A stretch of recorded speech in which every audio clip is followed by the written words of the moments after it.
皆さん、こんにちは。私はハヤと申します。ラオスから来ました。皆さんは知っていますか？ラオスには50の民族があり、文化も違います。私はモンゴル民族です。これからラオスであった私のことを話しましょう。モンゴル民族は昔から保守的な考え方を持っていました。男性は学校に行くべきだと考えられています。一方、女性は学校に行かなくても大丈夫。行っても意味はないと考えられています。なぜかというと、モンゴル人たちにとって、女性は教育よりも家事ができる方がいいからです。家事ができればいつまになります。最近その考え方はなくなりつつありますが、今もまだ残っています。例えば、親戚のおばあさんの娘も途中で学校を辞めて早く結婚しました。ですが、運がよくいいことを見つけ、生活をしています。その時、私は日本の文部科学省の奨学金をもらうために一生懸命勉強していました。私は親戚の人に、勉強は大変じゃないの？なんで早く結婚しないの？毎年日本の文部科学省の奨学金の試験はとても難しくて大変だよ。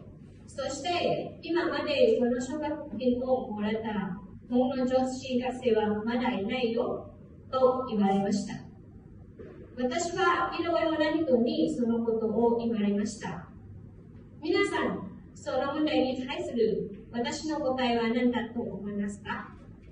私の答えは、私は他の人と違うようにしたい。自分の生活だったら自分で選んだ方がいいです。その時、私には大きな目標がありました。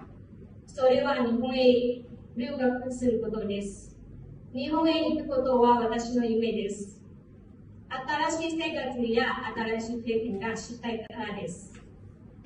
その後、私は日本へ行くために毎日勉強し、周りの人の言うことを無視しました。私は学校を辞めて結婚することよりも教育を選んだ方がいいと思いました。なぜなら勉強すればいい将来があって便利な生活ができるからです。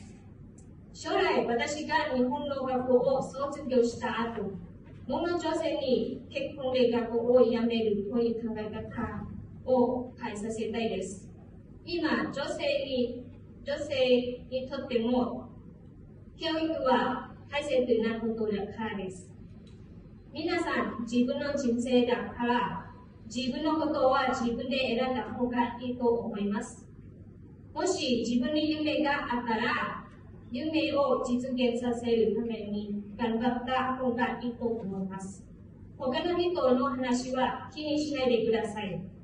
もし私が他の人の話の通りにしていたとしたら、今私は日本にいないでしょう。ですから、皆さん自分のやりたいことをやった方がいいと思います。そうすればいい結果が出るでしょう。頑張りましょう。これで症状中級の部第1位、シャイカン・ジャイアン。あなたは日本学生支援機構東京日本語教育センター主催、令和4年度日本語スピーチコンテストに出場し、優秀な成績を収めました。よってこれを称します。令和4年9月28日、日本学生支援機構東京日本語教育センターセンター長小山邦夫、